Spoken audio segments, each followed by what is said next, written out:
Okay. Good afternoon, I love you. मैं सरिता मिश्रा, आपके अपने सरिता साइकोलॉजी में सभी का स्वागत करती हूँ। उम्मीद करती हूँ आप लोग बिल्कुल बढ़िया होंगे, स्वस्थ होंगे, प्रसन्न होंगे। और आज का पेपर यूपी टेट का आप सभी का फाइनली बहुत ही अच्छा गया होगा, क्योंकि मैंने पेपर देखा, बहुत ही अच्छा पेपर आया। अगर किसी ने मेरी वीडियोज़, पुरानी वीडियोज़ भी देखी होंगी तो भी अच्छा स्कोर किया होगा उन्होंने। अगर नहीं देखा कहीं और से तो भी बहुत ईजी, और कहना चाहिए कि प्रीवियस ईयर बेस्ड पूरा पेपर आज का है। ठीक है, तो चलिए इसका आंसर शुरू करते हैं और फटाफट से देखते हैं। वीडियो के अंत तक रहिएगा, सारे हम आंसर एकदम क्लियर कंफर्म बताएंगे, आपको कोई भी डाउट नहीं होगा। ठीक है, और आपको हर एक सब्जेक्ट वाइज आपको यही चैनल पर आपको वीडियोज मिलती जाएगी। फटाफट सीडीपी के बाद हिंदी देखिएगा, हिंदी के बाद ईवीएस देखिएगा, आपको सारी चीज़ों के आंसर मिलते जाएंगे। ठीक, चलिए शुरू करते हैं।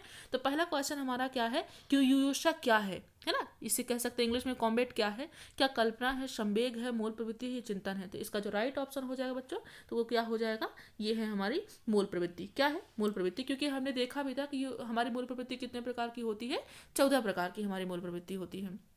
ओके, तो सेकंड क्वेश्चन क्या कह रहा है, सेकंड कह रहा है बालकों के सामाजिक विकास को प्रभावित करने वाले तत्व कौन से। किसको, बालक को सामाजिक विकास जो प्रभावित करते हैं, बच्चों को सामाजिकता को विकास होने के लिए कौन से कारक यहाँ पर प्रभावित करते हैं। शारीरिक तत्व होगा, सामाजिक परिवेश तत्व होगा, आर्थिक तत्व होगा, या वंशानुगत। इसका जो राइट ऑप्शन हो जाएगा वो क्या हो जाएगा, सामाजिक परिवेश तत्व हो जाएगा। ऑप्शन बिल्कुल बी हमारा करेक्ट हो जाएगा। ओके, अगला देखते हैं, शारीरिक विकास का एक प्रमुख नियम, शारीरिक विकास का एक प्रमुख नियम निम्न में से कौन सा है। किसका, शारीरिक विकास का।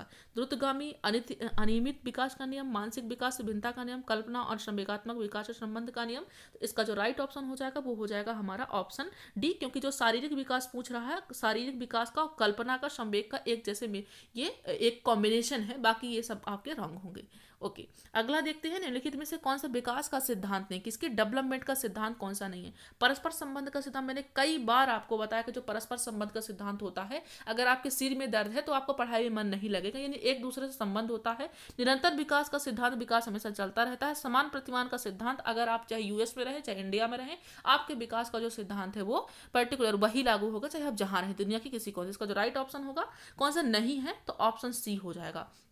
अगला है, विकास के परिणाम स्वरूप नवीन विशेषताएं और नवीन योग्यताएं प्रकट होती, ये कथन किसने कहा है, तो ये कथन हरलॉक जी ने कहा है।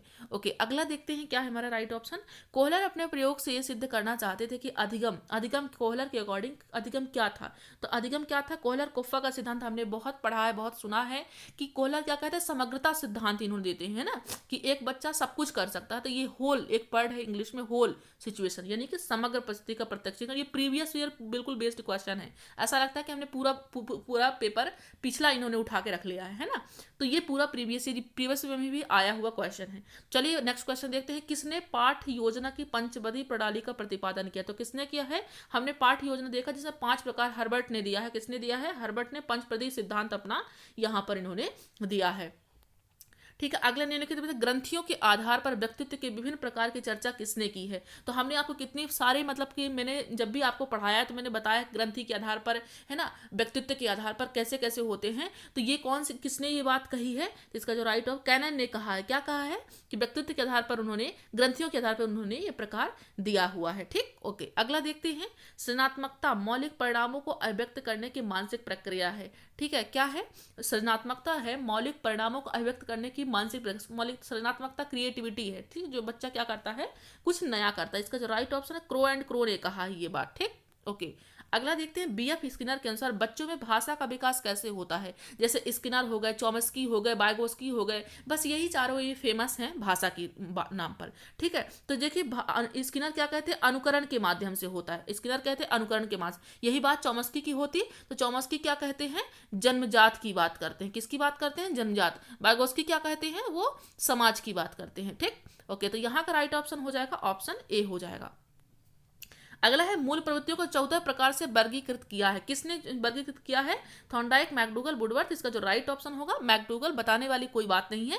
मूल प्रवृत्ति एक, जैसे आपका एक ऑफिशियली नेम होता है, घर का एक निकनेम भी होता है, वैसे ये मूल प्रवृत्ति होता है। जैसे हम बाहर से कितना भी शो कर लें, बट अंदर जो हमारे होता है वो हमारी मूल प्रवृत्ति होती है। ठीक, ओके, अगला क्वेश्चन देखते हैं। अगला क्वेश्चन कह रहा है, किसी दूसरी वस्तु की अपेक्षा एक वस्तु पर चेतना का केंद्रीकरण अवधान है, ये कथन है, ये कथन क्या है। तो यहां पर देख लेते हैं ये कथन क्या है, ये कथन क्या है, जल्दी से कमेंट करके बताएं। तो ये हमारा राइट ऑप्शन मन होगा, राश होगा, डम्बलिंग होगा, मैकडूगल होगा, क्या होगा, तो ये डम्बलिंग इसका राइट ऑप्शन होगा। किसी दूसरे वस्तु की अपेक्षा एक वस्तु पर चेतना केंद्रित करना प्रधान, ये कथन डॉम्बिल ने कहा। ओके, अगला देखते हैं, निम्नलिखित में से किसका किसका नाम सुजान शास्त्र के पिता से जुड़ा हुआ है। सुजान शास्त्र, ठीक है, ये किससे जुड़ा हुआ है, तो इसका राइट ऑप्शन हो जाएगा गाल्टन से जुड़ा हुआ है। ठीक है, ये बहुत क्वेश्चन फेमस है। ठीक है, ओके। 12 से 16 वर्ष के बालकों हेतु हिंदी में डॉक्टर एस जलोटा ने कौन सा परीक्षण प्रतिपादित किया है। आर्मी अल्फा बीटा, मैंने बहुत सारे आपको बहुत बार मैंने इसकी प्रैक्टिस करवाई है। इसका जो हो जाएगा जनरल मेंटेलिटी हो जाएगा, ठीक है, साधारण मानसिक योग्यता हो जाएगा। अगला देखते हैं, बुद्धि के द्विकारक सिद्धांत, लो आ गया, बहुत फेमस क्वेश्चन और बहुत आसान क्वेश्चन। द्विकारक सिद्धांत किसने दिया है, तो इसका भाई साहब स्किनर ने दिया है। एक कारक की बात होती तो बी ने दिया है। ठीक, ये बहुत फेमस क्वेश्चन, मैंने कई बार आपको पढ़ाया हुआ है। अगला देखते हैं, पूर्व अनुभव के आधार पर संवेदना को अर्थ प्रदान करना कहलाता है, क्या कहलाता है, स्मृति कहलाता है, प्रत्यक्षीकरण कहलाता है, कल्पना, चिंतन। तो इसका जो राइट ऑप्शन है परसेप्शन हो जाएगा। पूर्व अनुभव के आधार पर हम क्या करते हैं, प्रत्यक्षीकरण कहलाता है। ठीक, ओके। सीखने में प्रयास त्रुटि, ट्रायल एंड एरर थ्योरी, ये किसने दिया है, थॉर्नडाइक ने दिया है। बहुत आसान आसान क्वेश्चन आए थे, जिसने नहीं कर पाया होगा मान लीजिए उसकी तैयारी उतनी अच्छी नहीं थी। ठीक, चलिए अगला देखते हैं, औसत बुद्धि वाले बालकों का बुद्धि लब्धि स्तर होगा। औसत यानी कि कैसा, एवरेज लेवल वाला जो बच्चा होगा, तो क्या हो जाएगा उसका 90 से 109, इसका राइट ऑप्शन हो जाएगा। ठीक, ओके।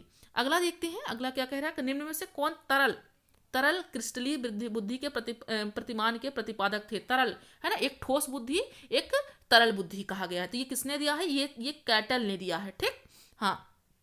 अगला है, क्रिया प्रसूत अधिगम सिद्धांत के प्रतिपादक किया है।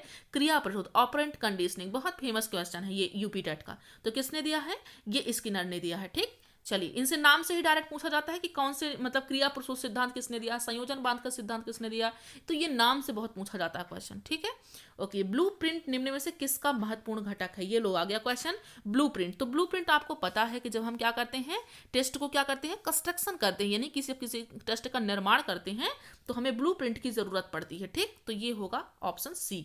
अगला है, विकास की पूर्व संक्रिया अवस्था निम्न में से किसने दिया, पूर्व संक्रिया। देखिए पियाजे ने जो अवस्थाएं दी है, 4 प्रकार की अवस्थाओं की बात की है पियाजे ने। ठीक है, कितने प्रकार की बात की है इन्होंने, 4 प्रकार की बात की है। तो कौन सा ऑप्शन हो जाएगा, पियाजे हमारा राइट ऑप्शन हो जाएगा। ठीक है, ये सेकेंड स्टेज है हमारी पूर्व संक्रियात्मक अवस्था। ठीक है, प्री ऑपरेशनल एज। अगला है, MPPI परीक्षण का उपयोग निम्न में से किसके मापन में किया जाता है, कौन सा, MPPI। ठीक है, तो राइट ऑप्शन इसका कौन सा हो जाएगा, व्यक्तित्व हो जाएगा। यहाँ पर देख लीजिए MPPI, ये मिनट छोटा से संबंधित है यहाँ पर।